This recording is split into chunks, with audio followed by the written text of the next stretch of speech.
출제자가 새로운 문제를 만들 때 지금까지 기출된 문제를 기준으로 삼을 수밖에 없다는 사실은 출제자의 활동 반경이 제약된다는 의미이기도 합니다. 출제자의 자유도가 줄어드는 것이죠. 이 사실은 시험을 준비하는 우리의 입장에서 아주 유리하게 작용할 수밖에 없습니다.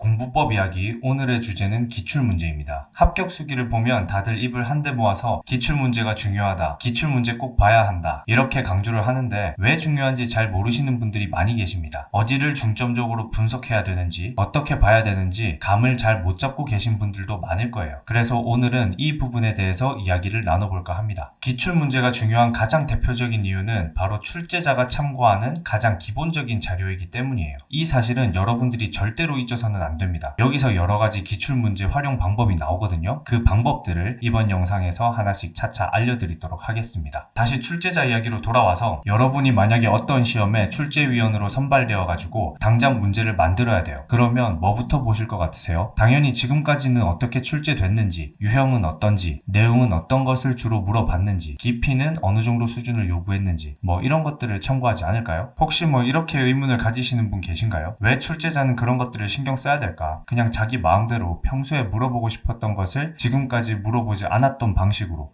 새로운 유형이죠. 그렇게 출제하면 안 될까? 이렇게 말이에요.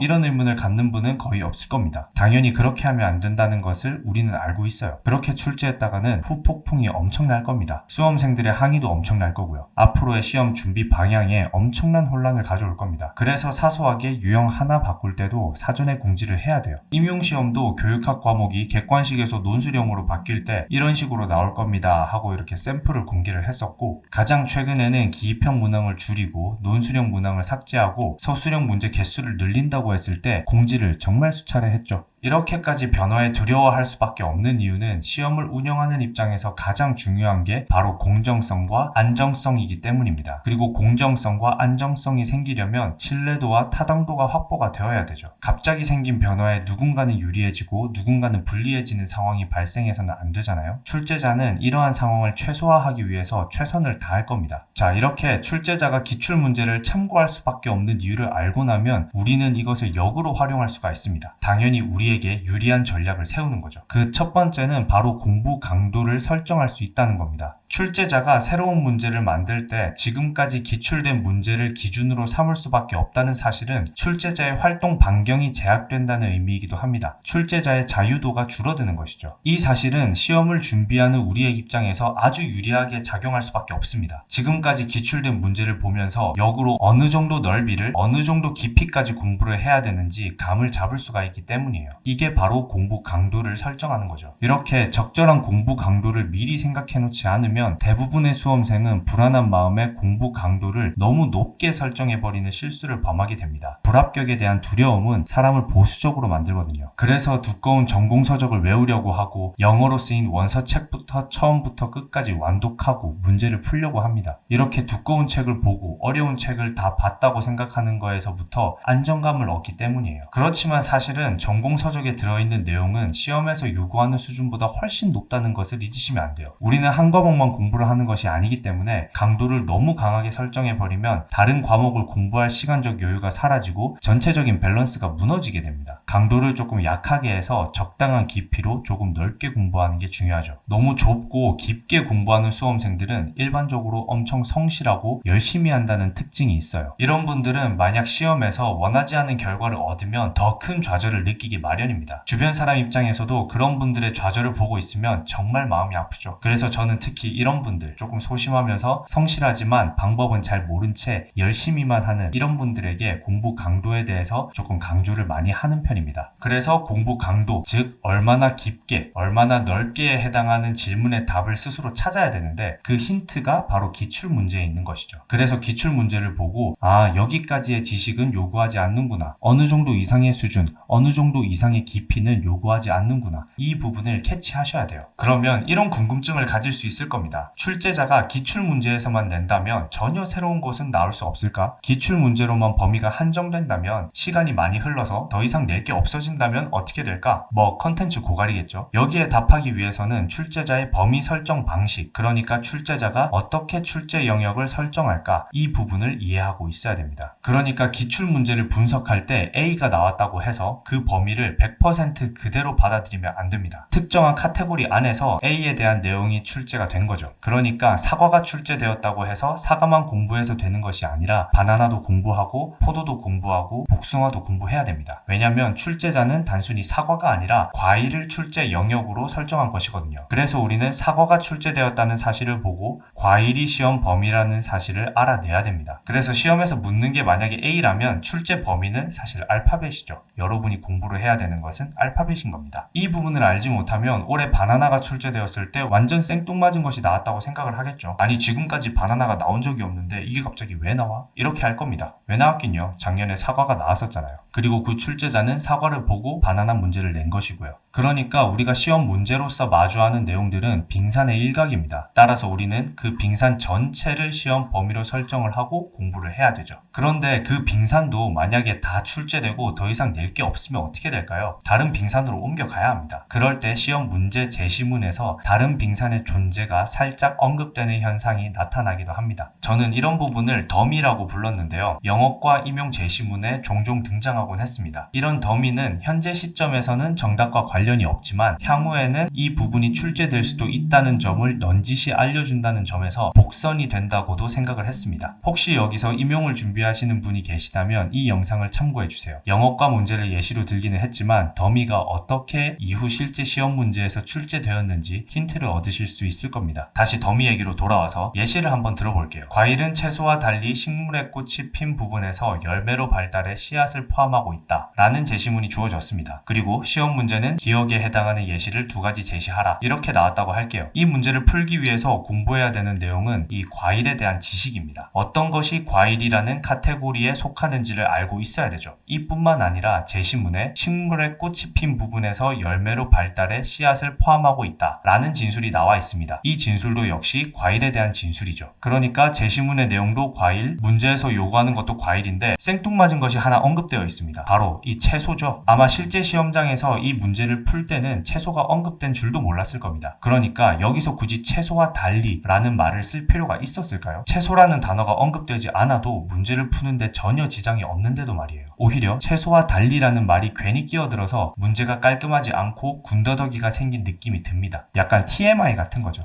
그러니까 이런 부분이 바로 복선이 됩니다. 여기서 채소는 문제에서 직접적으로 다루어지지는 않았지만 구석에서 얼굴을 살짝 비춤으로써 다음 기출에는 채소가 나올 가능성이 생기는 거죠. 아마도 다음 출제자가 이 문제를 보고 지금까지 과일에 대해서는 많이 출제했는데 채소는 언급만 되고 출제는 안 됐네? 이번에 한번 내볼까? 하는 생각이 들 수도 있는 겁니다. 이게 바로 과일 빙산에서 채소 빙산으로 옮겨가는 것이죠. 그래서 우리는 이 문제를 보고 과일 빙산 공부를 한 다음에 이 문제에서 더미로 얼굴을 살짝 비춘 채소에 대한 부분, 이 부분에 대한 지식도 준비를 해둬야 됩니다. 물론 당연히 이렇게 더미를 통해서 다른 빙산의 존재를 언급하지 않는 경우도 있습니다. 갑자기 새로운 영역의 문제가 출제가 될 때도 있죠. 그러나 그럴 경우에는 정답률이 높지 않을 거기 때문에 그런 종류의 문제에 대해서는 크게 걱정하지 않으셔도 될 거라고 생각을 합니다. 그렇지만 일단 더미로 살짝 언급된 주제에 대해서는 반드시 시험을 준비를 할 때 기출 분석 단계에서 알아차리고 시험 범위로 설정을 해서 공부를 해야 되는 거죠. 이 부분에 대한 지식도 준비를 해야 됩니다. 그러면 합격 확률을 훨씬 더 높일 수가 있겠죠. 그래서 기출 문제를 볼 때는 한 단어 한 단어 촉각을 곤두세워서 꼼꼼히 봐야 됩니다. 변두리에 살짝 언급된 존재감 없는 단어일지라도 기출에 한 번 얼굴을 비춘 이상 다음 기출에는 주인공으로 등장할 수도 있습니다. 이스터에그, 떡밥 같은 거예요. 그래서 기출 문제를 보고 떡밥 회수를 잘해야 올해 치러질 문제에서 좋은 결과를 얻을 수가 있습니다. 그래서 저는 기출 문제를 마치 하나의 예술 작품으로 생각을 합니다. 출제자가 얼마나 열과 성을 다해서 문제 하나하나를 한 땀 한 땀 설계했을까요? 예술 작품은 대충 쓱 보고 지나가는 게 아니잖아요. 꼼꼼하게 구석구석 살펴보고 감상하고 음미해야 됩니다. 기출 문제도 이와 마찬가지로 그냥 풀고 쓱 지나가면 안 돼요. 어차피 그 문제는 다시 출제되지 않습니다. 지나간 기출 문제를 내가 지금 풀 수 있다고 해서 큰 의미가 있는 게 아니에요. 그러니까 그 기출 문제를 구석구석 살펴보면서 감상하듯이 분석해야 됩니다. 그러면 전에 보지 못했던 부분이 하나 둘씩 조금씩 보이기 시작할 거예요. 그 부분을 정리하는 과정이 바로 기출문제 분석이죠. 그래서 저는 기출 분석을 이 3가지 정도로 정리를 했는데, 첫 번째로 표면적으로 그 문제에서 요구하는 해답, 그리고 두 번째로 그것을 찾는 과정. 여기 첫 번째, 두 번째까지는 다 하실 거예요. 그렇지만 여기 세 번째가 가장 중요하다고 할 수 있겠죠. 문제에서 요구하는 해답, 그것을 찾는 과정, 여기서 정리하는 것에 그쳐서는 안 되고 그 제시문에서 언급된 곁다리 내용까지 모조리 다 정리를 하는 것이 기출 분석이라고 생각을 했습니다. 제 영상을 보시는 분들은 안 그럴 거라고 생각을 하지만 적지 않은 수험생 분들은 기출 문제를 아껴둡니다. 그 이유는 간단한데 스포일러 당할까 봐서요. 공부를 어느 정도 하고 기출 문제를 풀어보려고 합니다. 그러니까 기출 문제가 너무 소중해서 지금 보면 안 되고 어느 정도 준비가 됐을 때 보고 싶어 하는 거죠. 스포일러 당할까 봐. 그리고 그 기출 문제가 풀리면 마음의 위안을 얻습니다. 역시 지금까지 잘하고 있었어, 이렇게요. 그런데 여기에는 사실 함정이 하나 있습니다. 여러분이 보고 있는 그 참고서가 이미 해당 기출 문제가 출제된 이후에 쓰여졌을 확률이 매우 높다는 겁니다. 그러면 당연히 그 문제를 풀기 위해 필요한 지식이 이미 그 참고서 안에 담겨져 있지 않을까요? 저도 올해 2023년 심층면접 기출 문제가 나와가지고 이를 대비할 수 있게끔 제 책을 개정을 했는데, 다른 참고서라고 다를까요? 당연히 참고서도 기출 문제를 따라갈 수밖에 없습니다. 그러니까 그 참고서로 공부를 열심히 했으면 지금까지 출제된 기출 문제를 잘 풀 수밖에 없죠. 참고서는 항상 과거 지향적일 수밖에 없습니다. 이 함정에 빠지지 않으셨으면 좋겠어요. 또 기출 문제를 아껴두시는 분은 기출 문제의 가치를 풀어보는 것에 목적을 두고 있는 경우가 많이 있습니다. 기출 문제를 스스로 해결해 보는 것 자체에 목적을 두고 있는 것이죠. 그렇지만 이렇게 문제를 푸는 것에만 집중하다 보면 기출 문제에 숨어있는 더미가 잘 보이지 않습니다. 만약에 여기서 문제를 푸는 데만 집중을 했다면 이 채소와 달리 라는 부분에 주의 집중이 될까요? 당연히 과일을 묻는 문제에서 채소에 관해서 언급한 부분은 별 눈길을 주지 않을 겁니다. 게다가 여러분이 준비하는 실제 시험은 제시문이 이것보다 훨씬 길 거예요. 거기서 문제에서 요구하는 것과 전혀 상관도 없으면서 구석에 살짝 얼굴만 내놓고 숨어있는 이 부분이 과연 눈에 들어올까요? 당연히 눈에 들어오지도 않을 뿐더러 문제를 푸는 상황에서는 그게 눈에 들어와서도 안 됩니다. 거기에 눈길을 주고 있는 것 자체가 잘못된 거죠. 그래서 기출문제를 푸는 데만 집중을 하다 보면 이렇게 귀중한 정보를 놓치기 십상입니다. 기출문제를 절반만 활용하고 있는 거죠. 그러니까 기출문제를 푼다는 것과 기출문제를 분석한다는 것은 내가 주의 집중을 해야 되는 대상이 다르기 때문에 이 두 가지 부분 중 한 가지만 해서는 안 되고 둘 다 해주셔야 됩니다. 그렇지 않으면 기출문제를 절반만 활용하고 있다는 거죠. 기출문제의 가치를 100% 온전히 다 활용하기 위해서는 시험을 준비하는 단계부터 기출문제를 봐야 됩니다. 수험생활 초반부터 기출문제를 먼저 봐야 되는 거죠. 그 이유는 우리 시험에는 교과서가 없기 때문입니다. 교과서가 없으면 어떻게 되죠? 시험 범위를 모르게 되죠. 이 상황에서 기출문제가 바로 교과서 역할을 해줍니다. 기출문제가 공부의 깊이와 넓이를 정하는 기준이 돼요. 문제를 보고 내 공부 강도를 정할 수가 있습니다. 어디까지 공부할지, 어느 수준까지 내려갈지 정할 수가 있어요. 반복해서 분석하다 보면 전에 보이지 않았던 더미까지 보이게 될 겁니다. 시험을 준비할 때는 당연히 시험 범위부터 체크를 해야겠죠. 그리고 그 시험 범위를 넌지시 알려주는 게 바로 이 기출문제인 거죠. 그래서 기출문제부터 보시고 시험 범위를 설정을 하고 그 범위에 맞게 학습을 해 나가면서 지식 습득을 합니다. 그리고 그 지식 습득을 할 때 이 내용 정리를 하면서 단권화 자료를 만들겠죠. 시험 중후반기에 가면은 모의고사를 통해서 지식 확장 시기를 거치는 겁니다. 각종 모의고사 문제로 자신의 지식을 끊임없이 점검해 나가고 보충해 나가면서 이 단권화 자료도 점점 더 많은 내용, 더 풍부한 내용이 담기게 되겠죠. 여기서 여러분들이 만드는 이 단권화 자료가 여러분들이 준비하는 그 시험에 나만의 교과서 같은 게 되는 겁니다. 바로 그 시험을 위한 교과서죠. 기출문제를 토대로 시험 범위를 설정하고 그것에 맞게 내용 정리를 했으니까요. 그러니까 우리는 시험 범위에 들어있는 내용만 담겨있는 자료, 그 자료를 만들어야 됩니다. 그리고 그것을 만들기 위해서는 기출문제가 너무 중요하고요. 자, 여기까지 기출문제에 대해서 이야기를 나눠봤습니다. 시험마다 차이가 없을 수는 없겠지만 관통하는 내용이 있을 거라고 생각을 합니다. 오늘 나눈 이야기 각자 상황에 맞게 잘 취사 선택하셔서 여러분들의 공부에 도움이 되었으면 좋겠습니다. Let's go!